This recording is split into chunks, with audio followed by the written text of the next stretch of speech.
All right, it is 6 p.m. and we will call our council work session to order. We only have one item on our work session agenda tonight, and that is the Powell Community Center membership fee analysis with a combination of Laura Smith, Penalmany, and Brian Lorette. Thank you, Mary. Good to hear from you. Very little, only to introduce and say we have a quick PowerPoint presentation as we continue the work coming out of the feasibility study. So I wanted to take the opportunity tonight to kind of give you some updates. And so I will turn it over to Penn and then our business manager, Brian Lorette, who has been with us since July of this year, will have a portion of the presentation and then we'll give you an opportunity to answer some or ask some questions. So, Penn, take it. Thanks, Laura. Good evening, Mayor and Council. So you guys may remember that we had a feasibility study that ran from 2021 through 2023, a series of data gathering points and delays, comparisons due to COVID, elements along those lines. So we did take comparisons from our regional competitors and we analyzed those. We utilized feedback from pros and they gave us a series of recommendations that we then came to you, presented, and made a plan for how quickly and intermediate as well as long-term plans for reaching those goals. Some of which were establishing a cost recovery target of 70 to 80%. What we immediately embraced coming out of that feasibility study was developing a revenue policy. And we've got that on record. We continue to use that as a guide. We doubled down our efforts in KPI data gathering, some of which was program cancellation rates, attendance at the facility in general areas and specific areas, revenue by membership type, and then one of the newer ones was a space use analysis, both for non-peak as well as peak times. We continue to adjust rental rates. That was a common practice prior to the feasibility study, though. And so annually we take the regional competitors, look at their rental rates for things like swim packages, and we, compare that to the costs of offering a similar type program at the community center and made market adjustments annually. So we'll continue to do that. We obviously took on the mantle of hiring a new position, the business manager position. We'll hear from Brian in a little bit. But having his expertise and skill set at the community center has really transformed how we look and evaluate some of the data that's coming before us. We saw the need to tap in some additional programming, some demographics, like our toddler age group, some family group programs, as well as the teen demographics were under-programmed. So we immediately leaned into offering art, cooking. We doubled down on the Start Smart program, offered that monthly instead of quarterly. And then in terms of the teen program, we did junior lifeguards, volleyball league, and the Safe Sitter programs, just in an effort to kind of reach some of those target demographics a little bit sooner. We obviously reached out to members and non-members that we had contact information from in the form of email blast, marketing pushes, and then social media follow-ups. And Brian will talk a little bit more about that. So where are we focusing now that we've done some of that framework and initial groundwork? We're pushing the Cyber Monday promotion really hard at this time of year. That was one of those legacy promotions that came in. And right now, Brian can speak to some of those elements, but we take a large majority of membership renewals at that time of year. One of the things that came out of the feasibility study was to not discount our membership too much. It really waters down the value. And when you do offer the promotional periods, make sure you cap it at around 10%. And so one of the things we've done this year is dropped the Cyber Monday promotion from a 20% down to a 10%. We are also discounting memberships the first week of January. That's typically in line with any fitness facility. You want to take some of the free money that they got from the Christmas openings and put it towards a new year, renewed energy, and commitment to getting a healthier life. So we try to double down with that. And then we are this year increasing the daily pass rates, which will be effective January 1, 2025. So we'll continue to collect and analyze data, and then we propose having some nominal increases to membership rates sometime in Q2. So Brian will walk through some of the specifics that got us to that point in the analysis, and we can answer any additional questions at that point. So at this point, Brian, will you talk us through the day pass in comparison? So just a couple of things to kind of talk about this evening. So we haven't had a comprehensive membership fee increase since 2014. That's too long. And so one of the things you'll see as we get through this presentation is an opportunity to review that. We've got the revenue policy in place that was crafted based on some of the recommendations coming out of the feasibility study. And we have more work to do before we really kind of land on proposed rates for 2025. So what you're going to see is sort of where we stand today, but know that we're continuing that work, and we haven't landed on proposed fees yet for second quarter of 2025. So thank you. Okay, great. All right. Hello, Mayor and Council. Okay. So yes, the daily pass fees, what I did was look kind of what local community centers, kind of our competitive set, is charging for theirs. Ours kind of come up right in line. We're not leading the charge with high prices, anything like that. If anything, we're a little less aggressive than a lot of those folks. And so ages 2 and under are going to be free, whereas before we were charging $5. We're going to have a youth so basically the whole, let me back up, the whole idea around the day passes was, okay, what does it allow you to access in the facility? And right now we have, if you're 12 and under, you can use anything, the pool, the weight room, basketball, everything. So it should be charged, based on the value you're able to get from it. And so we've changed it to be more aligned with that. I won't kind of go through here, but, Miriam, they have one where it's resident, non-resident, Matt Ross, $10 no matter what. Ours, we're going to give youth a little bit of a break. So daily fees. And then the bigger point too is, I wanted to get, feedback from our membership pool because they're, really important. So I developed and distributed a survey to kind of help kind of localize what we're specific to, Miriam, Matt Ross Community Center, those places that are kind of different set than what was in the feasibility study. And so we sent it out via email in our Mission Active newsletter, which has about 10,000 plus subscribers. Of that, we got about 229 unique respondents, and about 151 completed the question, what type of membership do you have? So we knew who we were receiving feedback from. About 40% of those were insurance members. So what we found was when I asked them, okay, as everyone's familiar with, how likely, the Net Promoter Score, how likely are you to recommend Sylvester Powell, to a friend or colleague?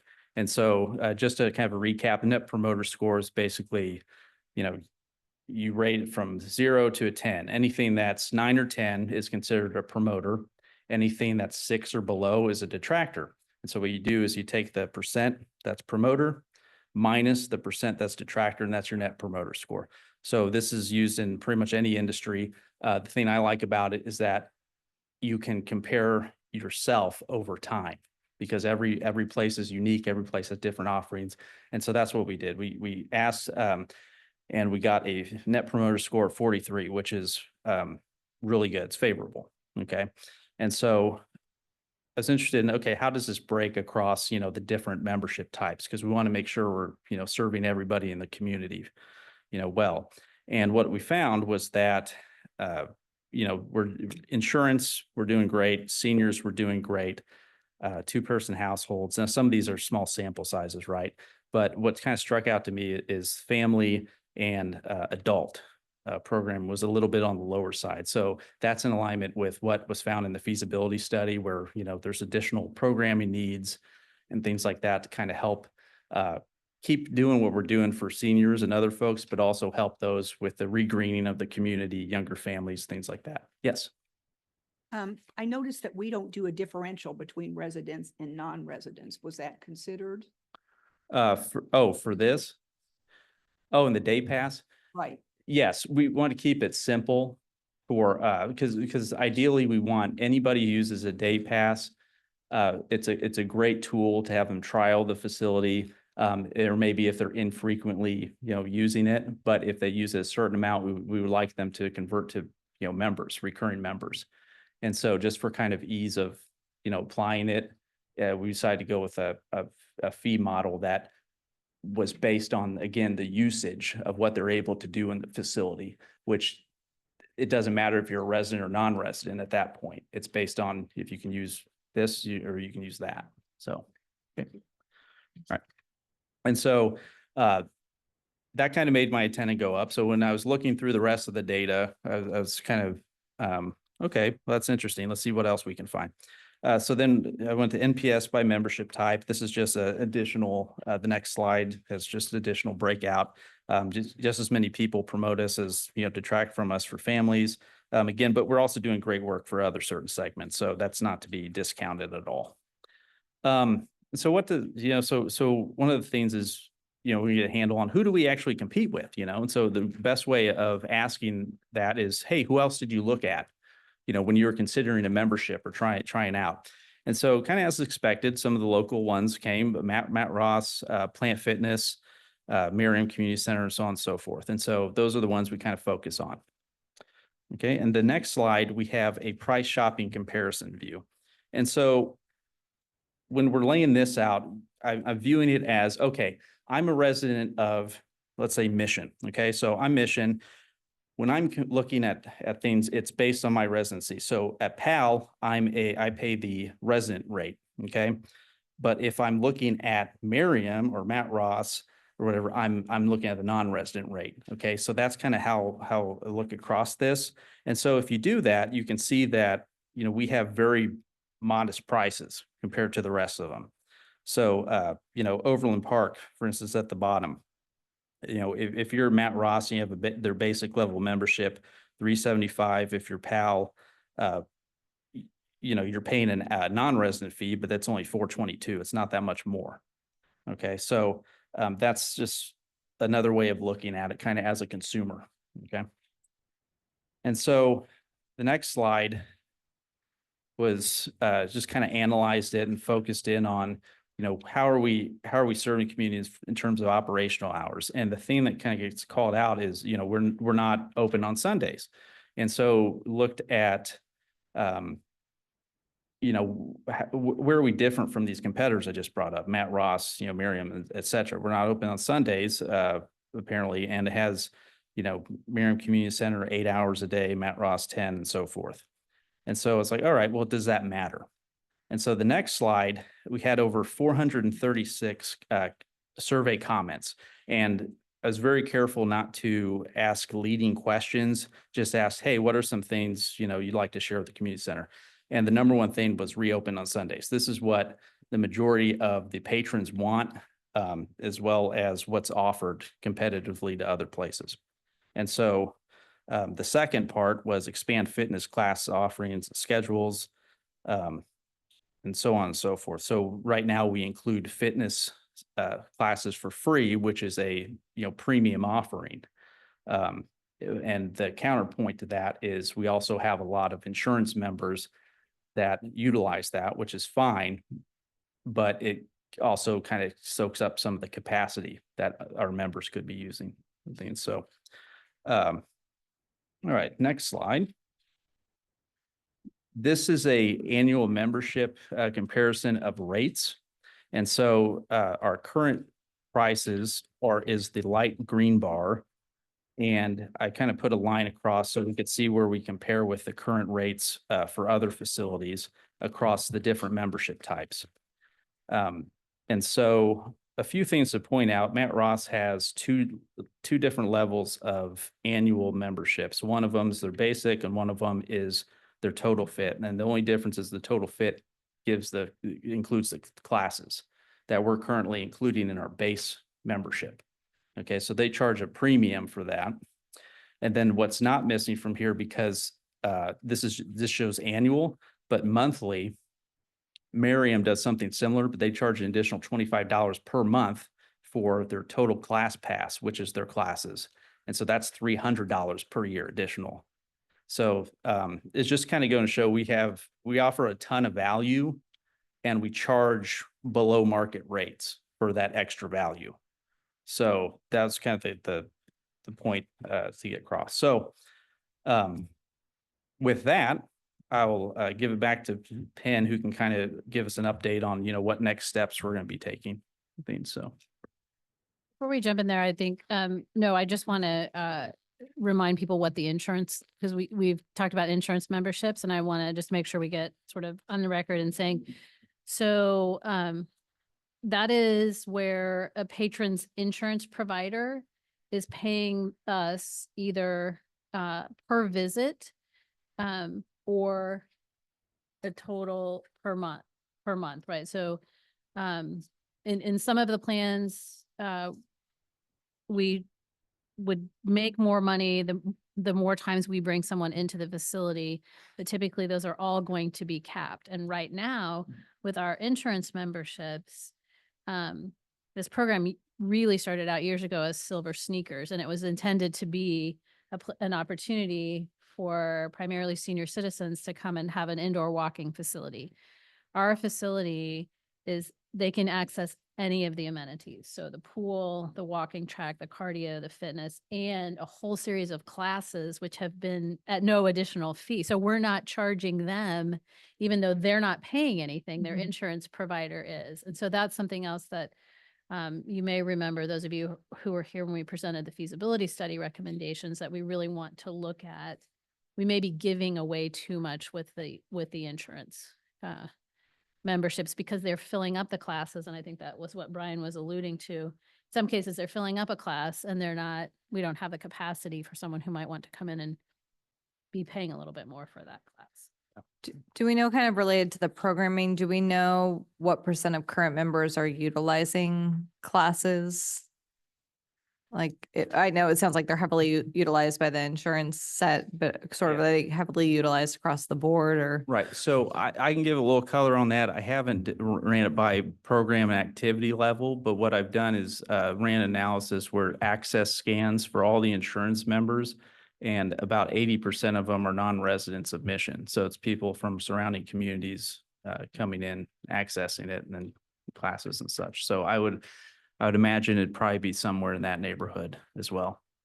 And I think, Mary, your question is so not insurance members necessarily, all members, do we have a sense of how many are actually taking advantage of classes? And I think you had some data in the survey. We didn't include that slide, but it's actually lower. Like there's room to sort of grow the participation in classes, I believe. I recall asking that question too, I think, to our program team before, and they made it sound like we didn't have a way to capture that data. Is that still the case, or do you know if we can now? So there's probably two different ways I would kind of attack that. One is just kind of asking people, as I did on the survey, hey, how frequently do you take a class, from never to always and things like that. And so that have that information. The other one is to do like an export of our MyRec tool. And I haven't worked on, I think we could probably get that. This isn't as relevant now. I remember when I was doing classes last summer, the instructor was not registering who was there to feeding into a system or anything. So at the time, it did seem like we really, you scan your badge, you come in the building. At that point, we didn't know what you were doing when you were in the building. Exactly. And that's why it's kind of, with that gap, I would probably use just the access scan as a proxy, to begin with. So, yep. Yes. Are we getting many complaints from people if 80% of the capacity is non-residents? Are we getting many complaints from people that they can't access rooms or cardio or a variety of programs that we offer? I mean, yeah, occasional ones where, class may be filled or something. I mean, but there's a lot of complaints, the class, some classes, maybe they'll have them and for whatever reason, the instructor subbed and people just, I don't want to use that class right now with that sub. And so they switch something. There's all kinds of things, but I mean, I don't have any great data to really answer that, but just from what I've heard. And So 80% of the insurance memberships are non-residents. Right. That though, do we know the number, the subset, the total, how the number of insurance members compares to total memberships, right? We can kind of continue to pull and refine that data, Yeah. but there's still, I mean, there's significant portion. And we've made some adjustments also in the MyRec system because, or we will be going into 2025 because the insurance payments that we've been receiving have been going into the revenue line item where daily pass fees go. And so they're blended. They have the ability to behind the scenes to segregate that out. But going into 2025, we're going to be able to be more transparent in looking at what we're generating from insurance members and the daily pass. So it's not the case that 80% of all members are Correct. That's, not yeah, it's residents. 80% of the insurance okay. members. oh yeah, that's just insurance members. Yep. And so I think we still have the same issue. I think it, gets reflected. We're just limited in terms of cardio and weight room space, and particularly at peak times. And so that's, that's why you see sometimes, I mean, we have to be a little bit careful about how we market because we don't have the opportunity to expand that. So we can't market ourselves as necessarily just the place to come do cardio. Because early morning, lunchtime, right after work, There's capacity. there's constraints. capacity issues. So are we actually going to consider opening on Sunday? I mean, is that going to be a consideration? Because that looked like that was a pretty high Yeah. mark. Well, Okay. let Penn tell you what the next steps are. I think Okay. you'll see that on the next slide. Thank you. Could I ask real quick, what do we do currently in terms of tracking sort of which programs and facilities are utilized and how much? I mean, I know we don't really have any, do we do any sort of spot check, sampling, any kind of, head counts just from time to time to get some idea, or could we start doing some of that? Yeah, so we have some measures, and Penn can kind of speak to more of maybe the classroom side of it, but we do have facility staffs that go on rounds approximately every half hour. And so while they're cleaning, wiping down equipment and things like that, they kind of count who's in what section of Okay. and so you can kind of sum that and get kind of what its census is, and then compare that with access scans and kind of get an idea of where people are in the rhythm, Yeah. the facility throughout the day or week. Okay, great. So, yep. Okay. Any other questions or good? Penn? Thank you. To continue your question, Ben, so programs you can register through the platform. That's really easy for us to track who's registered and who then it shows up. Fitness classes, you can reserve a space, and some people reserve, don't show up. Other people just show up because they know it's not going to fill. Really the only class that fills consistently are aquatics classes, and then our chair yoga classes. Any kind of senior 50 and older type programming gets filled up primarily by the insurance users. So all of our fitness instructors keep tabs on the attendance, and they will write down a number of attendees. And some they know by name. Others, they've got this short list of who pre-registered and they can check them off. And then they'll say +5 more. And so from an evaluation perspective, we utilize that to say, okay, is this the right time? Is this the right program? Anytime we see 2+ months of less than 10 individuals in a class, we put a plan into place to either move the time or move whatever offering that it is, whether it be Pilates or yoga or something along those lines. And then we discuss with the trainer and instructor and see if they have availability outside of that window so we can tap into maybe a different market.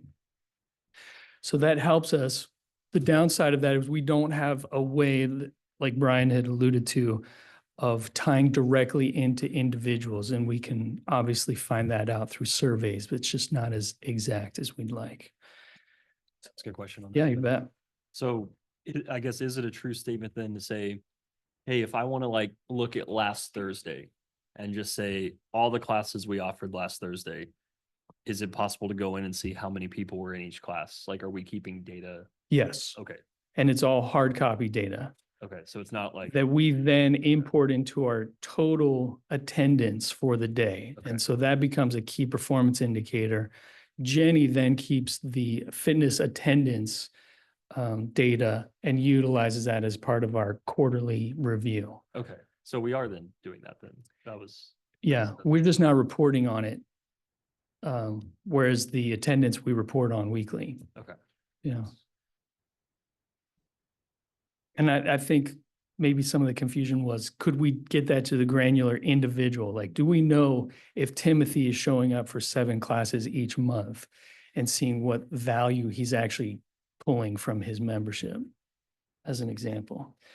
And so, Debbie, I appreciate you stealing all of the thunder. So a lot of what we, Justin, can you rewind back to the top themes slide?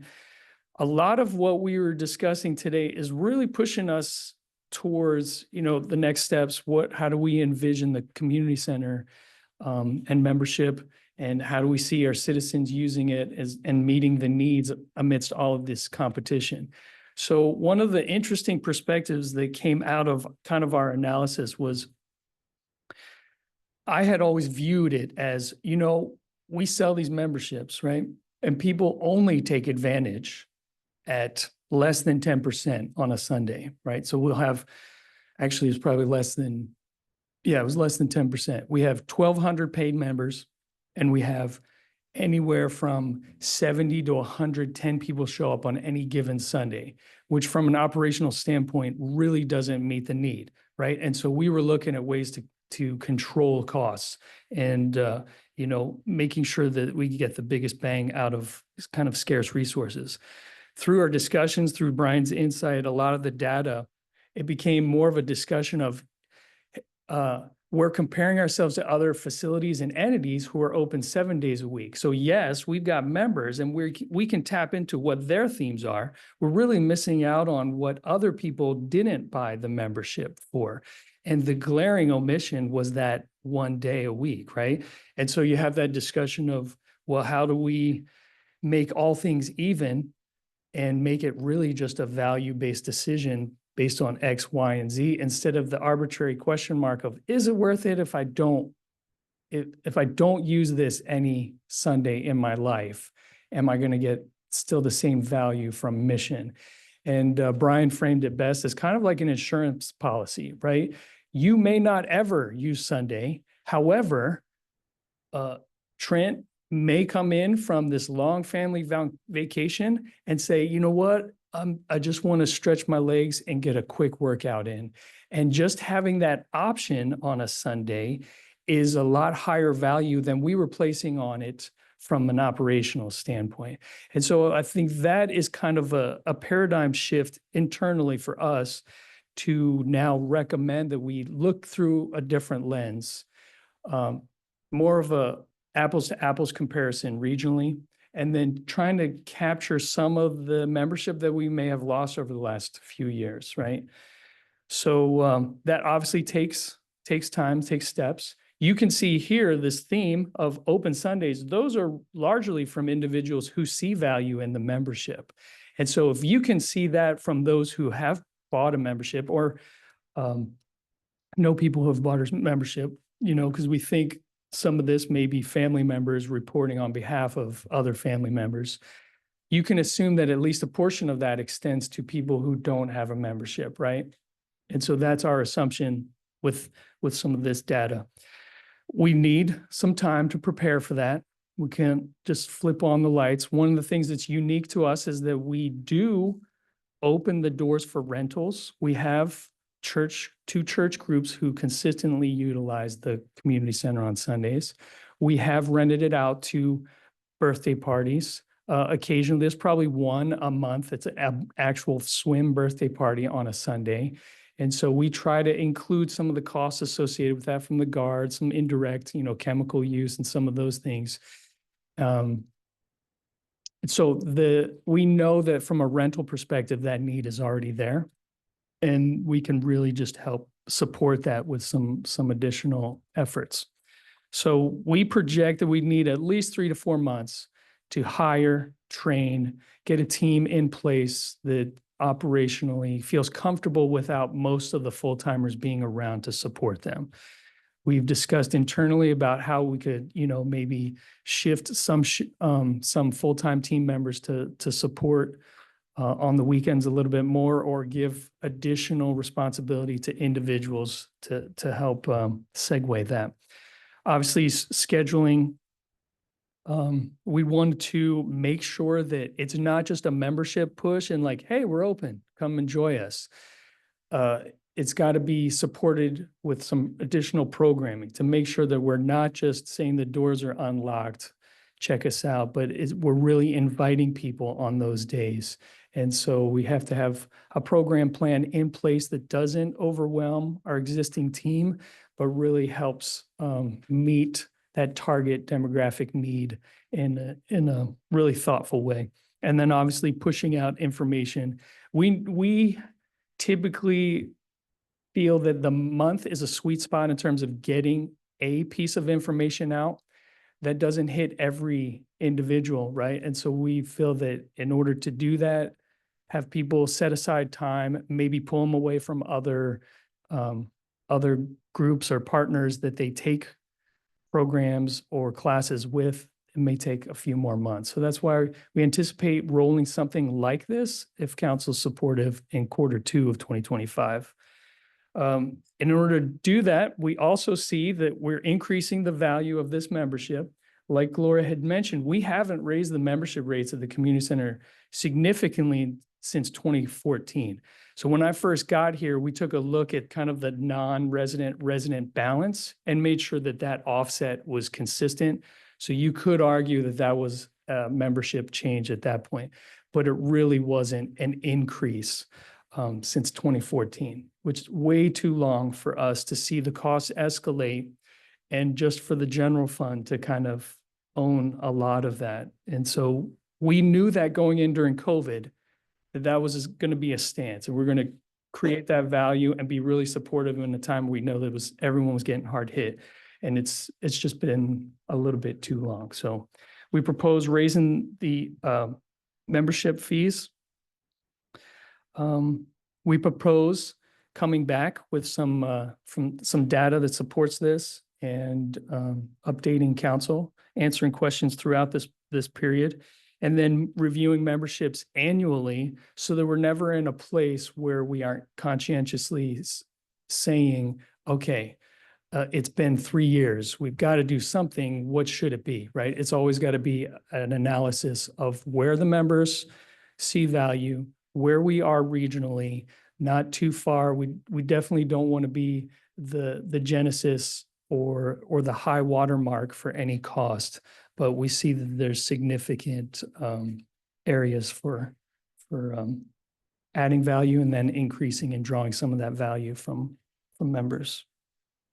And I think too, as over the course of sort of this analysis, at least for the time being, the community center question in Prairie Village has been asked and answered, because that has always sort of been a factor in looking at and tracking what percentage of our membership is, our Prairie Village residents and might go there as well. So gives us a little bit more comfort going in.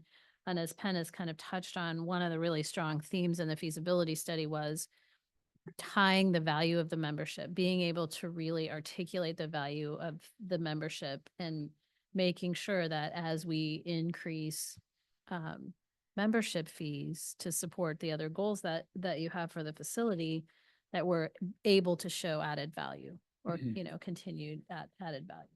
Yeah. Yes.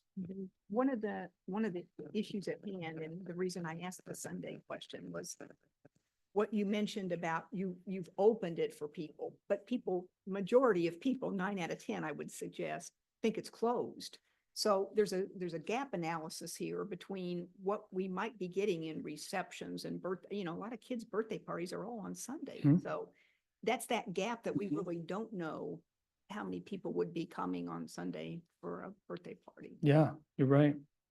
And a lot of our Sunday rentals are as a result of not being able to do it Friday or Saturday. So yeah, there's also that added element of finding out who just wants to rent on a Sunday. That's a great point. This is slightly off topic, but now that the Prairie Village measure is dead, at least for the time being, are we going to do some targeted outreach to try to better recruit Prairie Village citizens who were because they did have a decent amount who were supportive of a community center and might be interested in utilizing a neighboring community center? Yeah, absolutely. Laura and I have talked anecdotally about some efforts we can do, at least from the partner perspective, maybe reaching out to Prairie Village proper. We can definitely strengthen and make a more targeted marketing approach. Brian didn't allude to this, but one of the things that made him such an attractive candidate was he came with this data analysis piece, but in his previous life, he was a marketer. And so it really comes second nature for him to think holistically of how do we take this data and now, backtrack it into an actual plan of attack. So that's been wonderful. Just making sure we don't put anything in YMCA's yard but yeah, absolutely. Any other questions? Thank you, Penn, for everything you're doing. You're doing a great job there. We appreciate you. Thank you. I appreciate it. Okay, thank you. Concludes our work session for this evening. All right, that concludes our work session. Stick around and we'll start up again with our regular meeting at 7 o'clock.